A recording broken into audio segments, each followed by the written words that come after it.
je ne sais pas si vous avez déjà vécu cela, des sentiments de puissance à certains moments de votre vie. Vous dites, waouh, j'ai réussi ça, j'ai cartonné, c'était super, ça, je me sens comme un super-héros.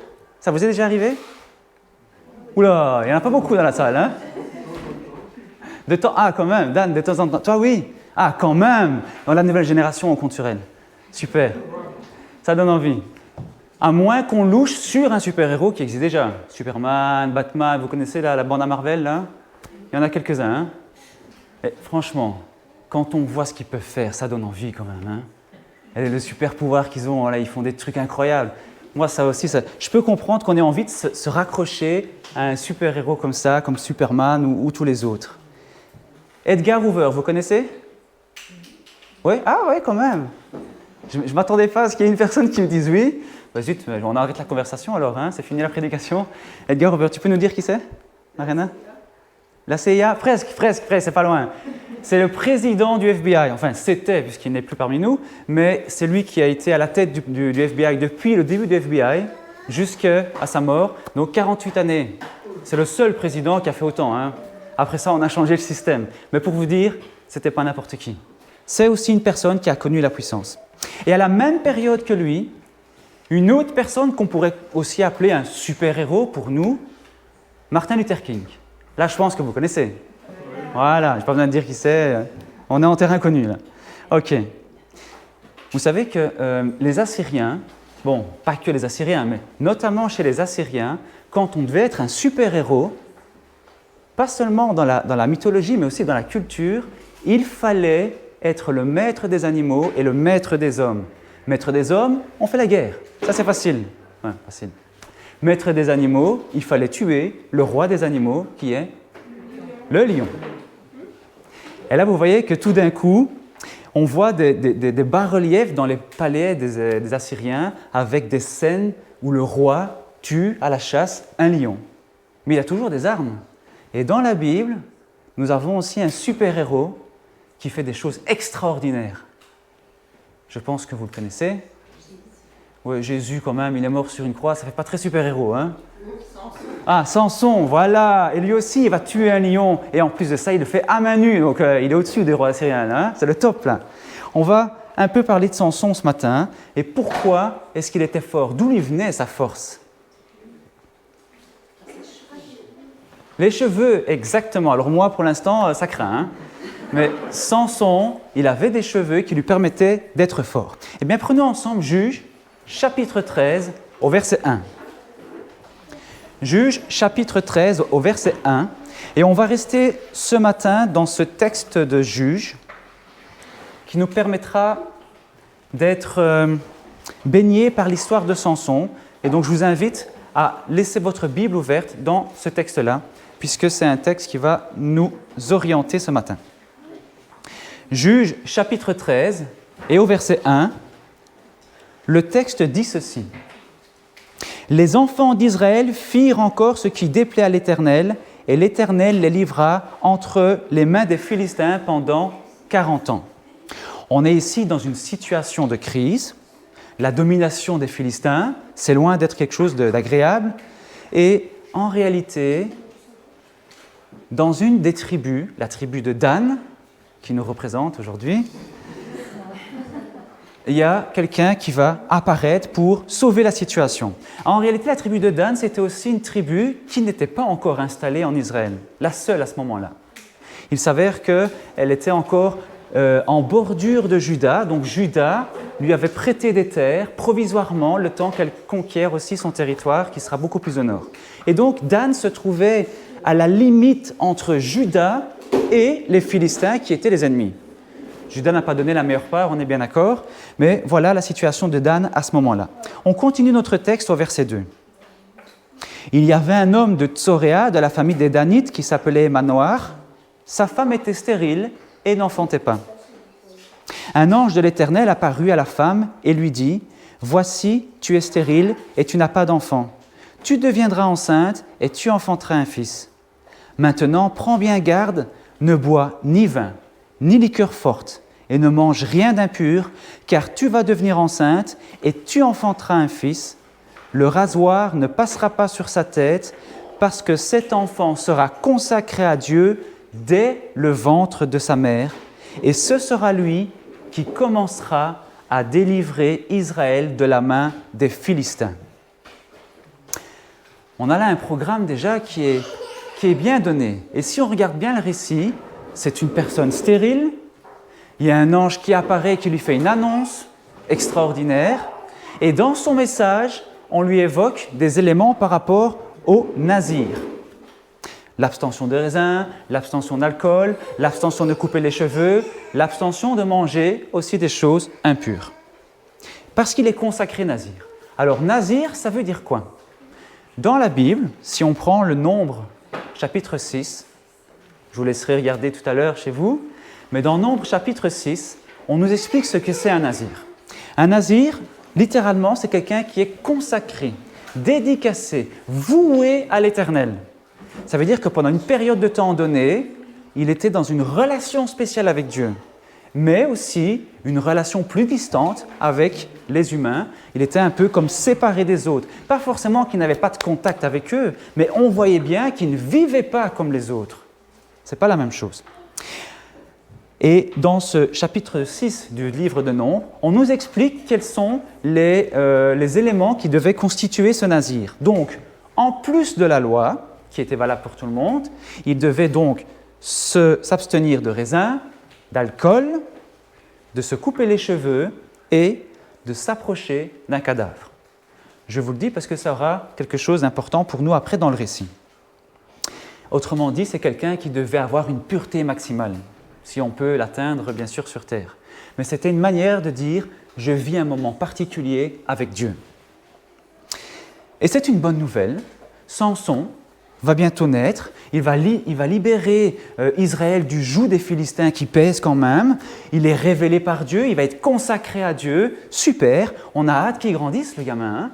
Ça donne envie, c'est une belle promesse. Eh bien, ça trouve un écho dans le récit de Luc au chapitre 1, qui nous donne aussi quelque chose de similaire avec une femme stérile ou un couple stérile, avec un ange qui intervient et puis des éléments de nazir pour l'enfant qui va naître.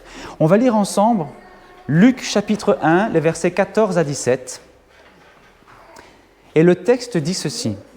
« L'enfant sera pour toi un sujet de joie et d'allégresse, on parle à la mère, et plusieurs se réjouiront de sa naissance, car il sera grand devant le Seigneur, il ne boira ni vin ni liqueur enivrante, il sera rempli de l'Esprit Saint dès le sein de sa mère, il ramènera plusieurs des fils d'Israël au Seigneur leur Dieu, il marchera devant Dieu avec l'esprit et la puissance d'Élie pour ramener les cœurs des pères vers les enfants et les rebelles à la sagesse des justes, afin de préparer au Seigneur un peuple bien disposé. » En fait, on a là ici... Non, c'est bon. On a là ici, en fait, le programme pour ce qu'on attend de quelqu'un qui fait un nazir. OK?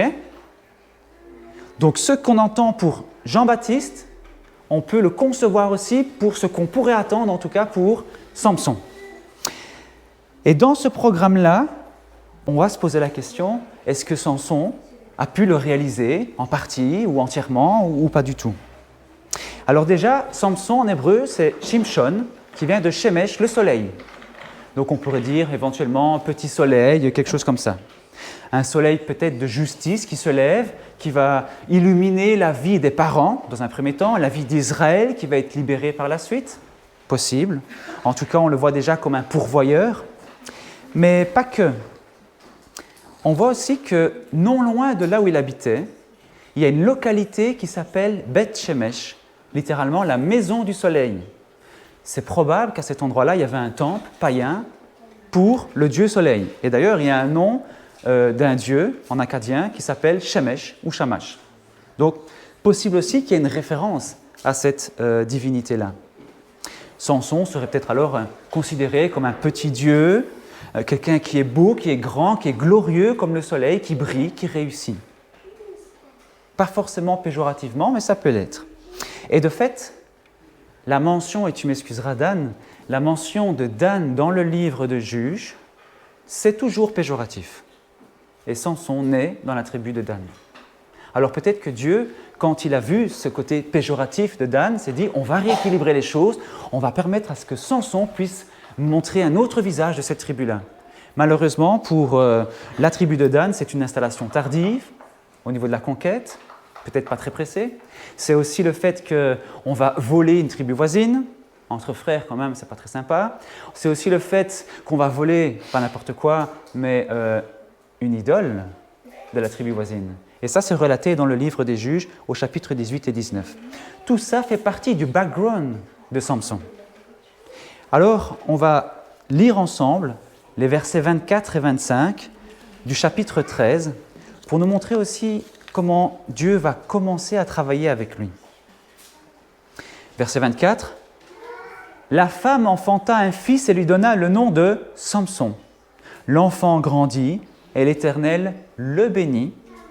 Et l'Esprit de l'Éternel commença à l'agiter à Machanedan, entre Tsoréa et Eshtaol. En fait, on a deux récits, on va dire, dans le livre de Juges concernant Samson. Le premier récit, il s'arrête au verset 15. Le deuxième récit, c'est comme une addition que l'auteur a réalisée et qui se situe au chapitre 16.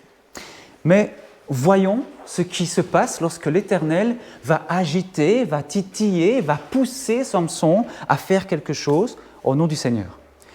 Le verset suivant, donc chapitre 14, verset 1, nous l'apprend. Samson descendit à Timna et il y vit une femme parmi les filles des Philistins. Ah, ça commence déjà à poser problème, puisque la première action que fait Samson, c'est d'aller dans une région où il y a des Philistins, non pas pour libérer le peuple, mais parce qu'il y a une femme qui l'intéresse. Et d'ailleurs, le récit va continuer. Les parents, quand ils vont apprendre qu'il veut se marier, mais t'es fou, tu sais bien qu'on a aussi des jolies filles chez nous. Pourquoi tu vas aller chez les païens, chez ceux qui ne connaissent pas Dieu, c'est ceux qui vont te détourner de ta mission? Et lui va répondre, oh, c'est bon, moi j'ai vu, elle me plaît à mes yeux, c'est bon. Elle est OK, elle a mon label, c'est parfait. Bravo Samson, hein, tu as tout compris là. Super le ministère. Et le récit va continuer en disant que lorsqu'il va aller pour l'épouser, il y a un lion qui va l'attaquer, il va tuer le lion, et puis il va arriver dans un festin pendant une semaine, le festin du mariage, et là il va donner une énigme qui va être résolue parce que les Philistins vont embêter la future mariée à connaître ce secret, et donc elle va devoir embêter aussi Samson à son tour pour avoir cette réponse. Finalement, Samson est trahi, il est en colère, il abandonne la femme, et on ne sait plus ce qui se passe avec lui. Quelque temps plus tard, il revient chercher sa femme. Sauf que le papa, ayant compris que sa fille a été abandonnée, il l'a mariée pour sauver l'honneur de la famille à son compagnon philistin. Ah, là, Samson, encore plus furieux, il en déduit que maintenant, il est en justice de pouvoir faire une action contre les Philistins. Il va prendre des renards, il va mettre le feu à toutes les récoltes des Philistins de cette région-là et se dit « Allez, j'ai fait ce qu'il fallait faire ». L'affaire est close, il va s'enfuir dans une caverne et il attend. Sauf que les Philistins ne vont pas en rester là. Les Philistins estiment que c'est un affront et donc ils vont envahir le territoire de Juda et Juda n'est pas très content parce que ça commence à faire mal. Alors, ils vont trouver Samson dans la caverne et lui dire « Écoute, nous, on n'a pas de problème avec toi, mais s'il te plaît, va faire ton désordre ailleurs, on va te lier, on va te donner aux Philistins, mais on ne te tuera pas. » Samson est OK, et donc on l'amène chez les Philistins pour pouvoir arrêter le problème de l'invasion des Philistins à Juda. Et lorsqu'il arrive, ligoté par des cordes, le texte précise, l'Esprit de Dieu descend sur lui, et là, waouh, il rompt les cordes, il va trouver une mâchoire d'âne par terre, il la prend et il massacre 1000 Philistins d'un coup. Le gars, il est exceptionnel. Déjà, moi j'ai du mal. Un carnage. Et il va finir cet exploit avec un proverbe, une phrase qui se trouve toujours au chapitre 15 et au verset 16. Et il dit, Samson dit, « Avec une mâchoire d'âne, un monceau, 2 monceaux, avec une mâchoire d'âne, j'ai tué 1000 hommes. » J'ai tué 1000 hommes. J'insiste. La gloriole personnelle. C'est bien, Samson. tiens, ça trouve écho avec Lémec. Je ne sais pas si vous vous rappelez, dans Genèse 4, on fait la descendance de Caïn. Et Lémec, un de ses descendants, va dire, aussi la gloire personnelle, pour Caïn, il fallait être vengé 7 fois, mais pour moi, ce sera 70 fois. Autrement dit, moi, je ne suis pas n'importe qui. Hein? Et c'est toujours dans la gloire personnelle. Alors, je pense que Samson a peut-être négligé le fait que, et le texte le précise au verset 14, l'Esprit était descendu sur lui juste avant de réaliser son exploit. Il y a un deuxième récit, c'est le chapitre 16 qui nous l'apprend. Et dans ce deuxième récit, on peut se dire, allez, ça va aller en s'améliorant. L'auteur a pris conscience que ce n'était pas très reluisant pour un juge en Israël, donc on va améliorer les choses, on va raconter des choses beaucoup plus agréables sur la vie de Samson. Tu rigoles. Alors là, tu te mets le doigt dans l'œil, hein, mon gars. Premier verset du chapitre. Samson partit pour Gaza, il y vit une femme prostituée et il entra chez elle. On a l'impression qu'on fait la même chose qu'au chapitre 14. Hein? Exactement la même chose. Alors Gaza, pour situer un peu, c'est la ville la plus lointaine de là où il se trouvait et c'est la ville la plus lointaine du territoire des Philistins. Il n'y avait pas plus loin, quoi. Alors on pense que Samson, là, littéralement, il descend dans la pire chose qu'il pourrait réaliser à ce moment-là dans sa vie. Pas de chance pour lui, nous allons dire. Et donc il est non seulement chez les Philistins, il va encore avoir le commerce avec une femme, mais en plus de ça, une prostituée. On peut supposer prostituée sacrée, donc liée à une divinité, etc. Possiblement, on ne sait pas vraiment. Il va se rattraper au verset 4, heureusement, et le texte nous dit « Après cela, il aima une femme dans la vallée de Sorek, elle se nommait Delilah. » Encore une fois, une femme philistine, et donc ça ne va pas non plus en s'améliorant, et on est encore déçu d'en arriver là. Ah, vous savez que juste avant l'histoire de Samson se trouve l'histoire de Jephthé. Alors Jephthé, il y a un contraste intéressant entre lui et Samson, c'est que Jephthé, c'est un fils de prostituée. Samson, non. Il y a un ange qui va parler à la maman, donc c'est une femme quand même qui a une certaine valeur, c'est quelqu'un d'important aussi, c'est quelqu'un qui pouvait peut-être, entre guillemets, être honorable. Il est chassé de sa famille, Jephthé. C'est un orphelin après. Samson, non, il grandit avec ses 2 parents qui sont très attachés à lui, il est entouré. Jephthé se retrouve sans terre, sans ressources, au contraire, pour Samson. Jephthé est obligé de faire le brigandisme pour survivre. Ce n'est pas le problème de Samson, apparemment. Jephthé n'a pas l'annonce spécifique à sa naissance, Jephthé n'a pas été consacré nazir, Jephthé n'a pas reçu une mission spécifique de salut pour Israël, Jephthé n'a pas été béni par Dieu, en tout cas le texte ne le précise pas tel quel, et pourtant tout cela existe bien pour Samson. Autrement dit, on a une personne qui dès sa naissance, c'est Jephthé, n'a rien pour réussir, et une personne qui dès sa naissance, c'est Samson, a tout pour réussir. Et là je me permets un commentaire. Parfois, on reçoit des choses. Je pense même souvent, nous recevons des bénédictions. Qu'est-ce qu'on fait de nos atouts? Qu'est-ce qu'on fait de ces bénédictions-là? Est-ce qu'on les gaspille? Est-ce qu'on en tire parti? Est-ce qu'on les exploite à bon escient? Qu'est-ce que tu fais de ton potentiel, de tes qualités, de ce que Dieu a placé dans ton cœur? Déjà, le fait qu'on connaisse Dieu, mais c'est un privilège énorme. Énorme. Qu'est-ce qu'on en fait? Si on dresse un peu un bilan pour Samson, on se rend compte qu'en fait, c'est un nazir qui a été bafoué complètement. Abstention de raisin et d'alcool. Le texte ne le dit pas. Mais si on creuse un peu le texte, déjà, chapitre 14, verset 10. Samson se retrouve dans un festin. En hébreu, le terme qui est employé, on devrait le traduire par lieu de boisson. En général, un mariage, on ne boit pas de l'eau. Hein? Je dis ça comme ça. Cana, par exemple, vous vous rappelez, c'était du vin. Donc, déjà là, on se pose la question, est-ce qu'il a déjà transgressé son naziréat? Est-ce qu'il l'a pris au sérieux?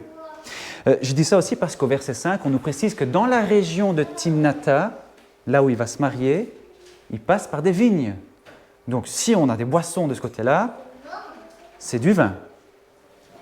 Et d'ailleurs, 16, verset 4, va nous rappeler qu'il va chez Dalila, dans la vallée de Sorek, et en hébreu, Sorek, c'est la vallée où il y a le grand vin, le grand cru, un vin de choix.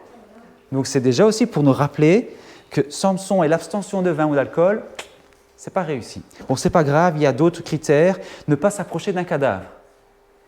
Ça va là? Non? Ben, c'est vrai. Le jour où il avait tué le lion, nous il précise qu'il va retourner une deuxième fois pour voir le cadavre de lion. Et dans cette carcasse-là, qu'est-ce qu'il voit? Du miel. Ah! Et qu'est-ce qu'il fait? Il mange le miel, il le prend et il va même en donner à ses parents sans leur dire d'où ça vient. Parce que ses parents savent ce que c'est être un nazir. Lui-même le sait. Mais ça ne l'intéresse peut-être pas. Et ce n'est pas la seule mention. 15-15, lorsqu'il prend la mâchoire de l'âne fraîche, le texte précise mâchoire d'âne fraîche ou nouvelle selon certaines versions. Autrement dit, c'est un os qu'on ne peut pas encore considérer comme un outil parce qu'il est encore en train de se décomposer. Il touche un cadavre et il fait son exploit avec un cadavre. Et lorsque on va le lier chez Delilah avec ces 7 cordes, le texte hébreu, ce ne sont pas des cordes en lin ou en tissu, non, ce sont des cordons, des tendons en fait d'animaux. Et le texte précise, et c'est Samson qui le dira, fais-le avec des tendons qui sont frais. Encore une fois, il touche à des choses qui n'étaient pas autorisées à toucher. Manger les impuretés. Bon, là, je pense qu'on n'a pas de mention, mais en tout cas, quand tu restes longtemps dans un pays où on ne connaît pas Dieu, on s'attend aussi à manger des choses qui ne sont pas autorisées. Mais supposition. En tout cas, lorsqu'il a pris le miel étant dans une carcasse d'animal, c'était considéré comme impur. Et lui en mange. Le texte est clair là-dessus. Ne pas couper ou ne pas raser ses cheveux. Mais là, il n'avait pas envie de faire comme moi. Et là, c'est clair, c'était bien le seul critère d'ailleurs qu'il respectait. Jamais il a touché à ses cheveux.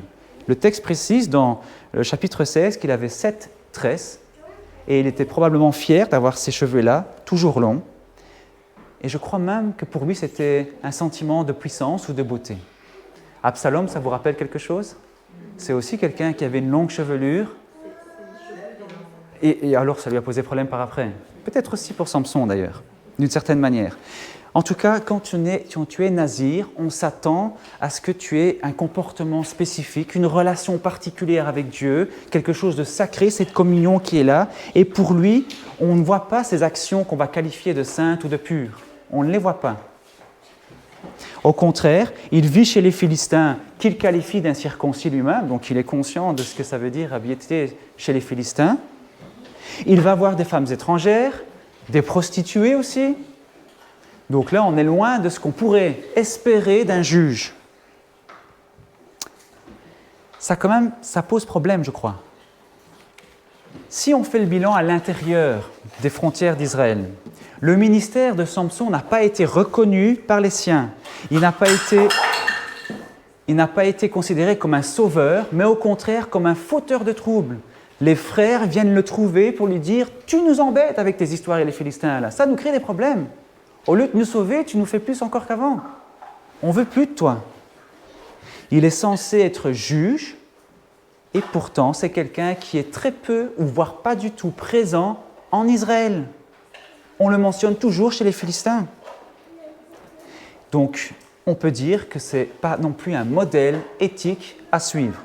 Si vous prenez le modèle de Samson pour dire « je vais l'imiter, c'est un homme de Dieu », je ne suis pas sûr que ce soit vraiment la volonté de Dieu pour chacun d'entre nous. À l'extérieur des frontières, au lieu de travailler avec ses frères hébreux pour arriver à repousser, on va dire, la domination des Philistins, il va travailler en solitaire. Il va au mariage, on lui donne 30 compagnons philistins pour être avec lui, les garçons d'honneur. Mais pourquoi pas des Hébreux? Il n'avait pas d'amis de ce côté-là? C'est bizarre quand même. Lorsqu'il combat les Philistins, il le fait systématiquement seul. Toujours. Où sont les compagnons d'armes hébreux avec qui on pourrait lever une armée, comme Gédéon l'a fait, comme Jephthé l'a fait, comme Déborah l'a fait? Il n'y en a pas. Peut-être qu'il n'avait pas de relation avec les Hébreux, tout simplement, ou pas de bonne relation avec les Hébreux. C'est le seul juge qui a un long récit dans le livre des juges et qui, à la fin, ne peut pas délivrer le peuple d'Israël par rapport à son problème de domination. Je crois que c'est important de faire le bilan régulièrement pour savoir se positionner aussi. Et de fait, si Samson avait pris le temps de faire le bilan une fois par an, une fois par 5 ans, je ne sais pas, il dit, franchement, est-ce que là ça colle ? On attend ça, le Seigneur m'a dit ça, moi je fais ça, il y a un énorme décalage, je vais essayer de me remettre sur ce qu'on attend de moi peut-être, sur la volonté de Dieu. Mais le bilan, il n'est pas là, il ne l'a pas fait. Et nous, est-ce qu'on se pose cette question ? Où en suis-je avec Dieu ? Où en suis-je dans ma vie ? On prétend être chrétien, oui, d'accord, on est saint, on est élu de Dieu, enfant de Dieu, mais comment est-ce qu'on vit notre christianisme, notre adventisme, notre consécration à Dieu ? D'une certaine manière, notre nazir. Est-ce que c'est aussi bafoué comme Samson le fait ? Négligé ? Banalisé ? Je poserai la question peut-être différemment. Est-ce que je suis un Samson adventiste, je m'en foutiste ? Samson, c'est ça pour l'instant. Hein ? Adventiste, je m'en foutiste. Et il va connaître une puissance qui est inutile, une puissance qui est éphémère, qui sert à sauver son honneur, qui sert à sauver son ego personnel, mais jamais à sauver le peuple d'Israël, alors que c'était la mission qu'on lui avait confiée. Nazir banalisé, et le premier récit, à chaque fois qu'il précise un exploit de Samson, il va aussi préciser que l'Esprit de Dieu descend sur lui avant l'exploit, juste avant l'exploit. Samson n'a pas vu ça. Et c'est un exploit ponctuel, un moment ponctuel où il est, d'une certaine manière, habité par la force de Dieu.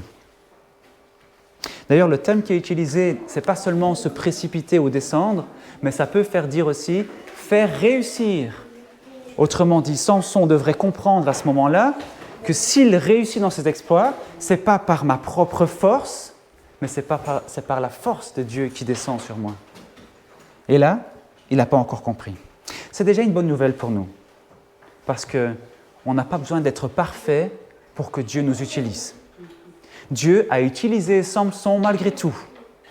Dieu a permis à Samson de vivre des exploits, d'être une bénédiction peut-être pour les autres et pour lui-même, quand bien même il bafouait certaines choses de Dieu. Alors nous aussi, parfois, on peut se dire « Oula, j'ai un grand chemin à parcourir avant d'être en communion avec Dieu. » Bonne nouvelle, Dieu nous utilise quand même. Et Dieu nous rejoint même si on n'est pas encore imparfait. Dans le deuxième récit, le texte va nous préciser quelque chose de très important et on va le prendre ensemble dans Juges au verset 16.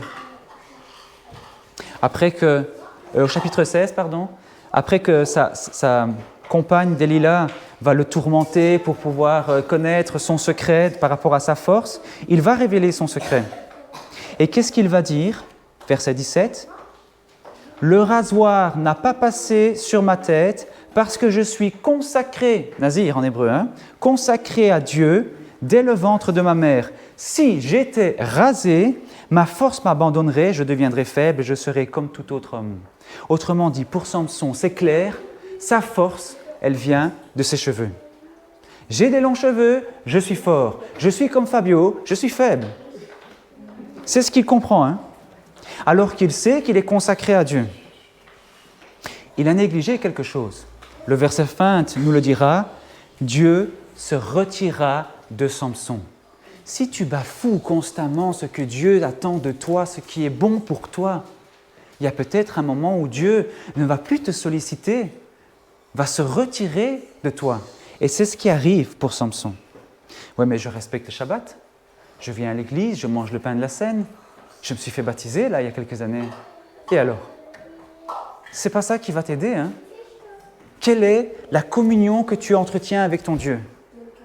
Est-ce que tu entretiens quelque chose de régulier ? Quels sont les choix que tu fais dans ta vie de tous les jours ? Est-ce que tu as une vie éthique ? Et en fonction de ces réponses-là, on peut se situer si je suis en communion avec Dieu réellement ou bien c'était juste une formalité, un peu d'eau sur le baptême et ça suffisait. Et Samson va avoir les yeux crevés pour démontrer sa totale impuissance. Et maintenant, même pour les tâches les plus basiques, aller à la toilette par exemple, c'est compliqué, Quelqu'un qui a eu toujours cette superpuissance, ça devient difficile. On va revenir à Edgar Hoover. 48 ans au pouvoir du FBI. Et ce n'était pas que le FBI était présent sur l'ensemble des États-Unis. Autrement dit, c'était le numéro 1 aux États-Unis, même au-dessus du président. Puisque le président, il reste 4 ans, 8 ans, et puis après, il part. Edgar Hoover, le Tout-Puissant, il savait tout sur tous. À l'époque, communisme, on espionnait tout le monde. Tout le monde était considéré comme une potentielle menace. Il était craint des présidents. Il brisait ses ennemis comme il voulait. Assassinat, emprisonnement, lynchage, tout ce qu'il voulait, diffamation, tout ce qu'on veut. Et la libération à ce moment-là du peuple noir qui subissait une ségrégation raciale, alors là, c'était l'ennemi numéro 1 pour lui. Il a tout fait pour casser. Combien de Noirs sont morts dans ces moments-là? Les leaders qu'on connaît, la Malcolm X, Martin Luther King, on l'a cité tout à l'heure, mais ils sont morts comment? Et on peut se poser la question, lui qui était tout-puissant, quel a été son héritage? Est-ce qu'aujourd'hui on dit « j'aimerais bien être comme Edgar Hoover », c'est un gars inspirant? On n'en parle plus. Quel était son héritage? Il a essayé de brimer une population afro-américaine qui s'est finalement quand même libérée. Il a essayé de faire en sorte qu'en tuant Malcolm X ou en tuant, je ne sais pas moi, Martin Luther King, tout ça s'arrête. Et au contraire, autrement dit, il a été une star pour lui-même. Une puissance éphémère. Ça, c'est la puissance de Samson.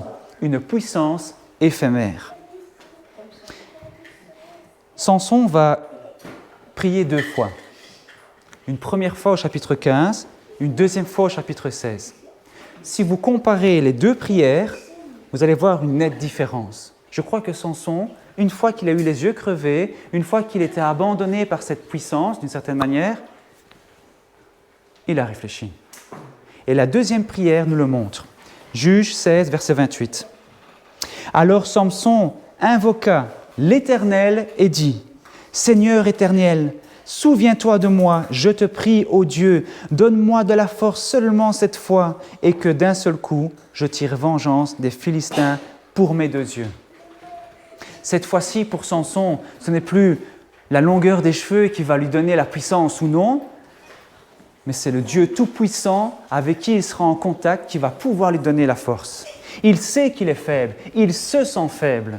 Et maintenant, dans sa faiblesse, pour la première fois de sa vie, il va connaître une puissance qu'il n'a jamais connue avant. Le verset 22, d'ailleurs, nous dira que ses cheveux commençaient à pousser. C'est pas comme ça, C'est un peu comme Michael, peut-être, ou d'autres parmi nous, mais c'est... Donc, il y a déjà quelque chose, mais c'est loin d'être long. Autrement dit, il sait pertinemment bien que la longueur des cheveux ne va pas lui accorder quelque chose, mais que s'il veut la force, il faut la demander en haut.